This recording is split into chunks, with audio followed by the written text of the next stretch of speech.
ఇది మామూలు సీన్ కాదయ్యా, గుండె బద్దలయ్యే సీన్. వాళ్ళిద్దరు ప్రేమికులు ఒకరినొకరు తెగ ప్రేమించుకున్నారు. కథా కార్యక్రమాలు చాలా నడిపిన తర్వాత ఇద్దరికి బోర్ కట్టేసిందో ఏమో బ్రేకప్ అనుకున్నారు. ఇలాంటి బ్రేకప్ జంటలు ఎక్కడున్నా వల వేసి మరి పట్టుకునే బిగ్ బాస్ ఆ మాజీ ప్రేమికులిద్దరిని బిగ్ బాస్ హౌస్ లోకి తీసుకువచ్చారు. అయితే వీళ్ళు హౌస్ లోకి వచ్చిన మాజీ లవర్స్ గా కాకుండా కంటెస్టెంట్ గా మాత్రమే ఉన్నారు. ఇంతలో వైల్డ్ కార్డ్ ఎంట్రీతో ఒక ఆయన వచ్చారు. అక్కడ నుంచి కథ మలుపు తిరిగింది.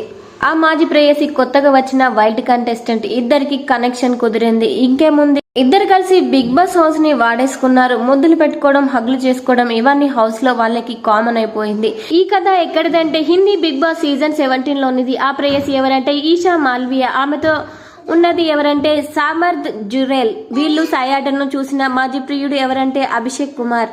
వైల్డ్ కార్డ్ ఎంట్రీతో బిగ్ బాస్ హౌస్ లోకి అడుగు పెట్టారు సామర్థ్ జురేల్.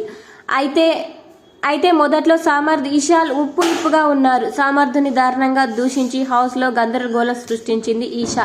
ఆ తర్వాత కోపాన్ని పక్కన పెట్టి తాపాన్ని తీర్చుకునే పనిలో పడింది. ఇద్దరు కలిసి ఎక్కడ పడితే అక్కడ అన్నట్టుగా హద్దులు మీరి బిగ్ బాస్ హౌస్ ని బూత్ హౌస్ గా మార్చేశారు. ఈషా సామర్థ్ ఇద్దరు రొమాన్స్ చేసుకుంటుండగా ఆమె మాజీ ప్రియుడు అశోక్ కుమార్ సీన్ లోకి వచ్చి షాక్ అయిపోయాడు. అయితే అతను కెమెరాలు ఉన్నాయి బ్రో అని చాలా పద్ధతిగా చెప్పడం వీడియోలో కనిపిస్తోంది.